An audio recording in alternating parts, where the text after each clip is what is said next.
여러분, 의미나 신념, 가치라는 것은 그것이 내면에 쌓일수록, 그것이 강할수록 오히려 지금 이대로의 자유를, 있는 그대로의 열반을 억압합니다.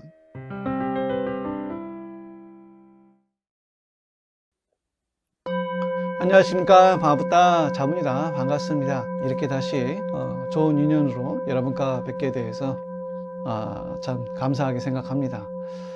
허학이 요 근래 일본 오사카에 다녀왔습니다. 일본 수행하는 친구 하나가 있는데 자기 집 2층에 부처님을 모시고 이제 개원을 했기 때문에 이제 축하차 다녀왔습니다. 아래층에는 이제 어머니를 모시고 사는데 거동을 못 하시고 일본은 하루에 2번 요양사가 와서 밥을 해드리고 또 좀 기저귀를 갈아드리고 하더라고요. 여러분, 우리가 사는 인생은 짧고 죽음은 언제나 우리 곁에 있습니다. 이 짧은 무대 위에서 우리는 삶의 의미와 목적을 찾기 위해서 분주히 헤맵니다. 근데 어느 날 문득 눈을 떠보니까 여러분도 저도 이렇게 세상 한가운데 서 있지 않습니까? 소승은 어느 순간부터 존재 그 자체가 참 경이롭게 느껴졌습니다.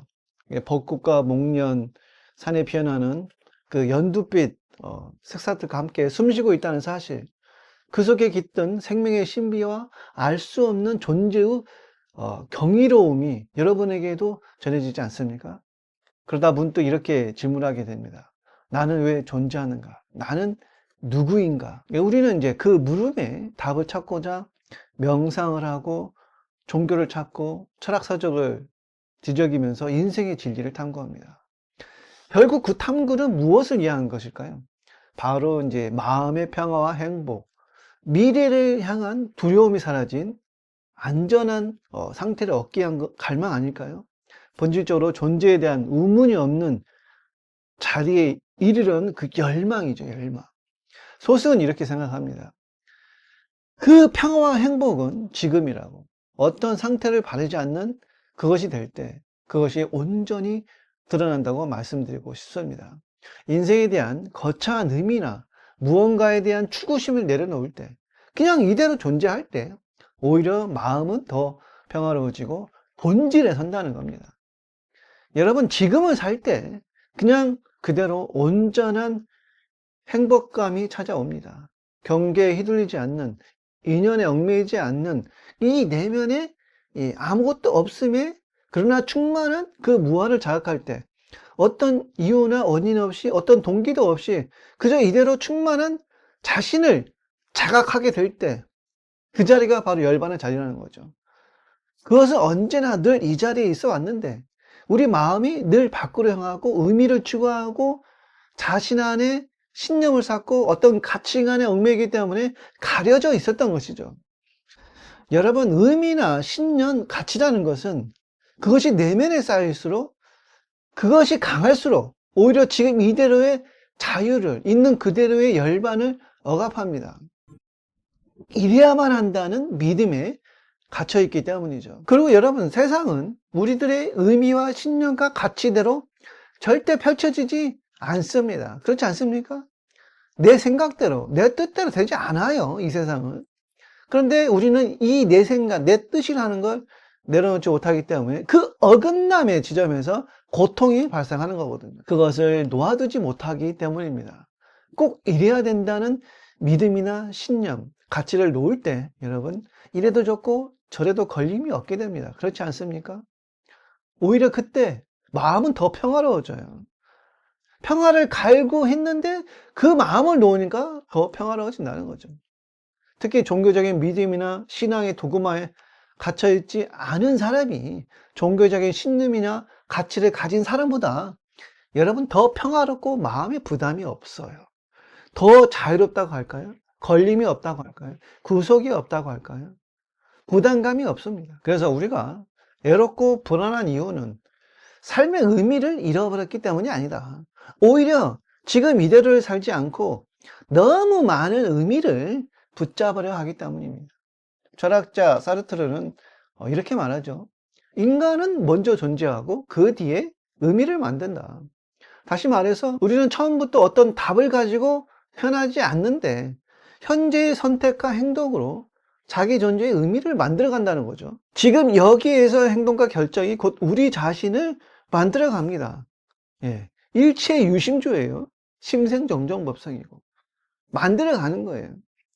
그래서 실존주의에서는 타인이 만들어진 나를 벗어나 진짜 나로 살아가라고 말합니다.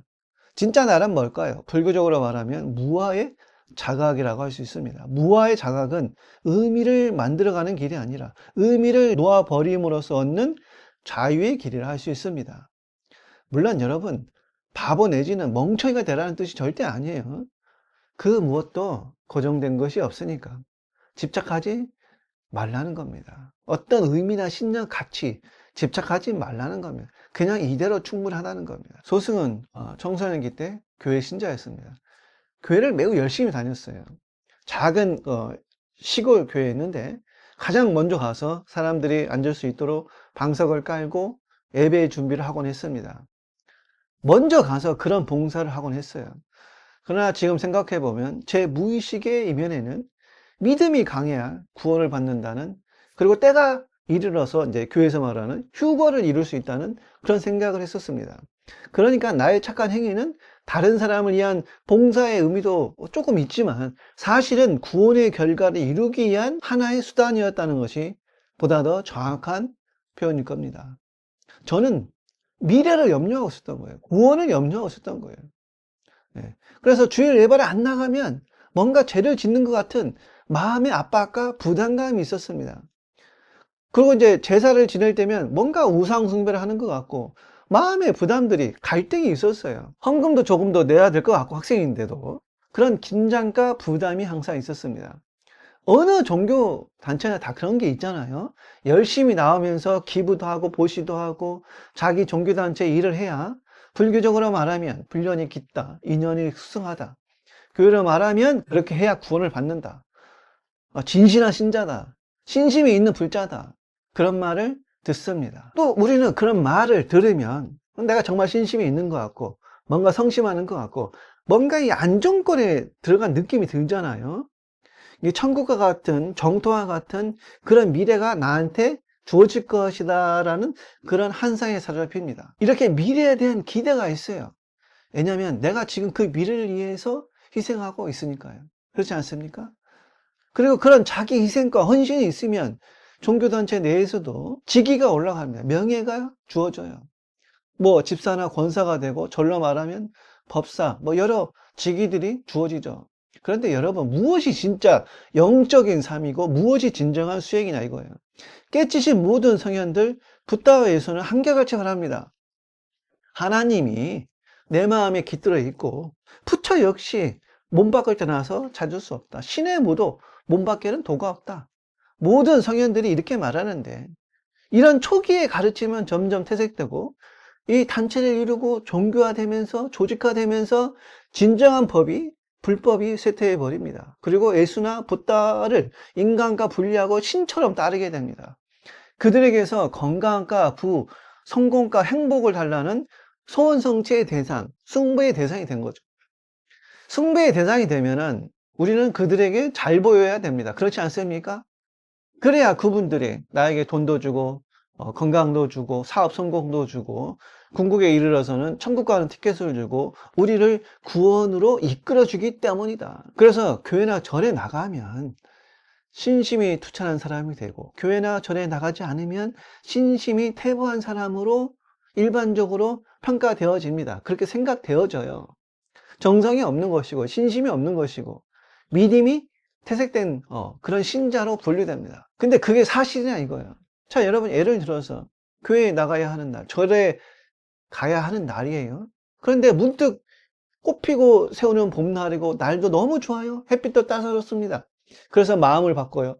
오늘은 절과 교회 가서 법문이나 설교를 듣지 말고 산길을 걷고 자연과 함께 하자. 산가 들에 바람을 쐬러 가자. 자, 이런 마음이 들었다 칩시다. 그럼 신앙심이 없는 사람이냐 이거예요. 이 삶을, 자연과를 즐기는 것이 뭔가 죄스러운 것일까요? 만약 여러분들이 이런 생각을 한다면 고달픈 개념이나 고달픈 믿음과 신앙에 빠져가지고 자신을 괴롭히는 것이다. 이 삶을 모욕하는 일이다. 스승은 저희 신자들에게도 삶의 여유를 가져라. 삶과 함께하라. 그것이 예수와 붓다의 길이라고 얘기를 합니다. 붓다와 예수가 말하는 진리와 법문은 여러분 항상 이 삶에 깨어있으라입니다. 자신 안에 깃든 내면의 신성, 내면의 불성을 발견하라입니다. 교회나 절에 나오기 전에 네 이웃과 네 형제와 화해하라고 말합니다. 지금 여기를 살아라. 지금 여기에서 깨어있다면 그것이 곧 붓다의 가르침이라고 저는 말씀드립니다.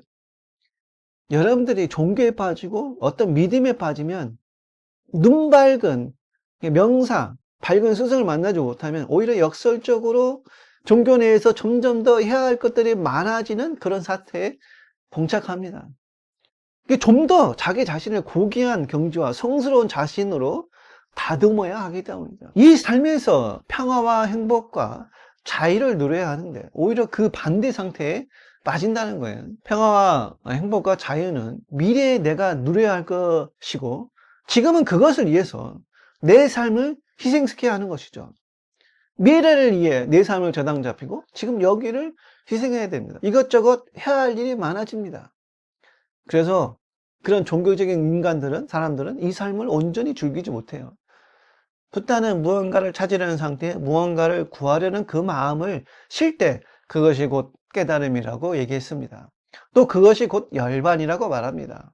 이게 장소의 문제나 미래의 어떤 상태가 아니라 지금 여기에서 일어나는 즉시성, 여기에서 일어나는 일이라는 거죠. 수행이란 다만 지금 이 순간을 사는 법을 배우는 것이다 말할 수 있습니다. 다시 말해서 지금 여기의 삶을 완전히 온전히 살아내는 것이 가장 깊은 수행이에요. 명상이나 수행은 먼 미래에 이루어지는 고귀한 경지나 깨달음이 아니라 먼 세계로 가기 위한 도구가 아니라 지금 이 순간에 존재하는 법을 배우는 겁니다. 법문도 그래요. 결국 우리가 가야 할 곳은 지금 여기라는 거. 지금만이 진짜 삶이고 미래나 과거에 매인다면 그것은 고통의 원인이 된다. 이혜인 수녀님의 시 중에 지금 이 순간이 꽃입니다라는 그 시가 있어요. 정말 불교적인 통찰이 담겨 있는 시인데 그분이 뭐라고 쓰셨냐면은 어제의 후회나 내일의 두려움 속에서 갇히지 않게 해달라. 지금 이 순간이 가장 귀한 꽃임을 잊지 않게 하소서. 이런 시를 썼습니다. 여러분 한마디로 모든 수행은 지금에 머무는 연습이라 할 수 있습니다. 지금을 발견하는 사람이 곧 신을 발견하는 사람이고 깨달음에 이른 사람입니다. 내면의 등불을 밝힌 사람입니다. 지금이라는 등불을 켜면 과거나 미래가 사라집니다. 예수님은 뭐라고 그랬습니까? 산상수훈에서 한날의 괴로움은 그날로 족하지 내일을 미리 걱정하지 말라고 말씀을 하셨죠. 매일매일 하나님께 맡기고 충실히 살라고 말씀하셨습니다. 이 말은 뭐예요? 불확실한 미래에 대한 집착을 내려놓고 지금 내 앞에 주어진 삶에 집중하면서 살라는 그런 메시지죠. 카톨릭의 성인 샌프란치스코는 평생일기 무소유와 겸손 속에 살으셨죠. 그는 현재 순간에 하나님의 사랑을 실천한 그 수행자로 유명합니다. 전해지는 이야기로는 어느 날 그 제자가 프란치스코에 이렇게 얘기해요. 내일 세상이 종말이 온다면 무엇을 하시겠습니까? 라고 묻자 프란치스코는 이렇게 말합니다. 지금 하던 대로 계속 내 정원을 가꾸겠다고 답했다고 합니다. 걱정하고 염려하지 않고 지금 이 순간을 살 뿐이라는 거죠.